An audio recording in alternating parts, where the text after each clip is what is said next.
I haven't interviewed any amputees just yet, but there are a couple that I definitely want to. But I don't want to necessarily be like, this is an amputee podcast. Let me interview other amputees. I want to just bring on people that like have really incredible, impactful stories that just everyone can kind of relate to in general. So, but going back to when the accident happened. Well, let's introduce yourself. Okay, cool. Yeah, let's do that. All right. People know who the hell we are. But this is about you, not me. But anyway, let's do it. So yeah, my name is Myles. I am a husband. I'm a father, an investor. I'm an amputee. Obviously, that's kind of what we were talking about earlier today. And I mean, honestly, I'm here for you, brother. Like, you are just, dude, I don't even remember when you kind of just came on my radar, but I'm like, who is this guy, Abraham? Bro, like freaking up. You know what? I do know. I remember seeing you. I added you on my podcast, or I added you on Facebook because you were like the proof of funds guy. Yeah. I think a lot of people found you, especially Sub 2. Yeah. I remember right in the beginning. So I joined Sub 2 back in like September, October 2020. Okay, wow. You were in 2020? I was there when there was like a couple hundred people, like 200-300 people. Yeah, we were there probably. You were probably right before me, maybe? Yeah, maybe, yeah, exactly. So yeah, there was only a few hundred. Yeah, now there's like 7,500, almost 8,000. Right. But so one day someone's like, oh man, could someone give me a proof of funds, and like they needed it like in their name, and I was like, all right, I could do it. So on my bank account with Bank of America, you could change the name on your account to a nickname. What? Yeah.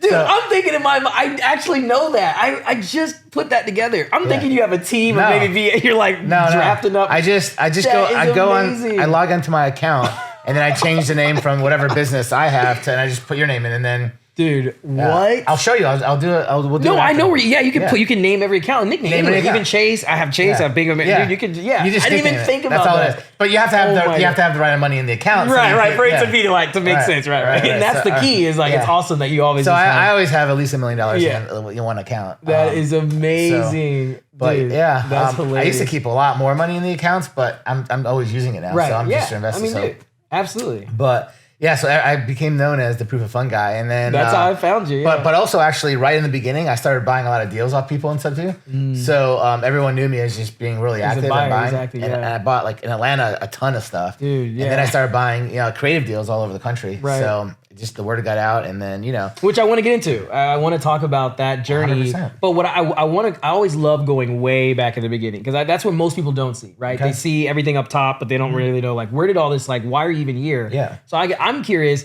Let's just I'm very laid back, chill. I just want to know you. Like, first of all, I'm thinking you're like maybe Middle East, or maybe are you just white? Are you mixed? Just I'm white. So tell me about your parents. I mean, my mom is Israeli. Israeli. Okay. And my other parents is from Europe. So okay, all right, cool. But, where are you from? Are you from Atlanta? I was born in Miami.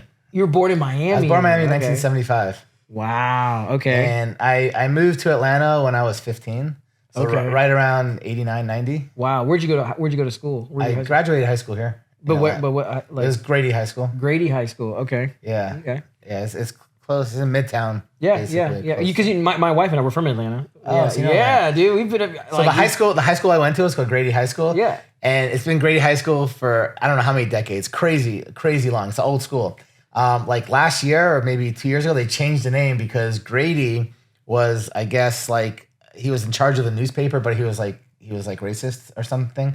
So anyhow, they started changing the names of all these schools and streets just because they didn't want like racist people. Yeah. So the school doesn't even exist anymore. It's still there. No way. But it's not called Grady. Now it's called, I think, Midtown High School. Ah, interesting. Yeah, it's called Midtown High School. But there's Grady Hospital. Isn't there Grady Hospital? Yeah, that's what's crazy. Yeah, there's still Grady Hospital. Grady Hospital is the biggest hospital here. It's the most. They didn't change the name of the hospital. Like what? But I guess I don't know. Maybe he had some autonomy over that. He's maybe it's a different Grady. I'm sure it's maybe it's a different Grady. It's got to be the same Grady. Right. But yeah, so that's right. So you moved here at 15. Okay, and so what was like? What did your parents do? Like, were they in real estate? Did you see a vision of that? So I really never like lived with my parents much. So my parents got divorced when I was really young, like 1 year old or something. And I lived with my mom for a while, but she, she wasn't really there much because she was working, and I kind of was home a lot by myself. But I don't know, we just didn't get along that well. And I ended up, I was a really bad kid in school, and she couldn't handle me. So I ended up moving to my dad, and I lived with him for like a year or two. He couldn't handle me. And basically when I was like 11, maybe almost 12, I moved out and I just moved into foster family. So really like wow, 11, 12, 13, I was in foster family. And then I went to, different foster families. I went from one to another. I was probably at least 4 or 5. And then I went to a boarding school. And I was in a boarding school for like a year. And from there, I just went to like another few foster families. So I was in like another 3 or 4 or 5 foster families at the end. Wow. And then I was 15. And I just turned 15, and my grandmother, I talked to her some, and everyone decided it was just best for me to move with my grandmother. My grandma was like, "Yeah, come live with me." So that's where I moved to Atlanta. So from Florida, I moved to Atlanta to live with my grandmother, and I lived with her, and she died in 1999. And I bought my own place like a few years before she died, so I moved out of her house like a few years before that. Wait, how old were you though when you bought your first place? So we just went to I bought my first place. So I bought my first house when I was 22. So that right there, first of all, I mean, I don't know, you obviously there's a number of years ago. Obviously that's amazing. Yeah, it's like 26 years ago. Yeah, dude, like that's huge. Yeah. And I'm also saying that because again, everything we talked about a second ago, mindset is like everything. Mm-hmm. But remember, you're going from like foster care to foster care. You don't have that stability, that thing that a lot of kids can lean on to really have this direction of like, I need to own an asset. I'm gonna buy a house. Like what? I mean, why'd you even do that? I was go back a lot. So that was my first property, but literally I made a ton of money in business. I'm a business guy.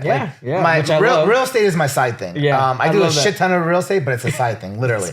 So I started my first business when I moved with my grandmother. When I was 15, I started my first business. So I think I remember. Was it the car? Yeah, baseball cards. Yeah, the baseball cards. So I collected baseball cards, my whole life, and luckily I collected some really expensive cards that happened to be expensive at the time, and I started going to baseball card shows when I moved to Atlanta, and I just saw that I was able to sell some of my cards, make some money, and then I started buying some cards, and before you knew it, toward the end, before I was 16, I just got really, I started setting up and started making a lot of money at these shows. I actually only had one job in my life, and that was when I was 15. When I moved to my grandmother, I actually worked as a bag boy at a grocery store. No way. And that was my only job I ever had. So that taught me like a lot of stuff because, I don't remember how much minimum wage was at the time, but $3-4 or whatever it was. And I remember getting my first check. I was like, holy shit! I actually got my own money. It was so cool. That's amazing. So.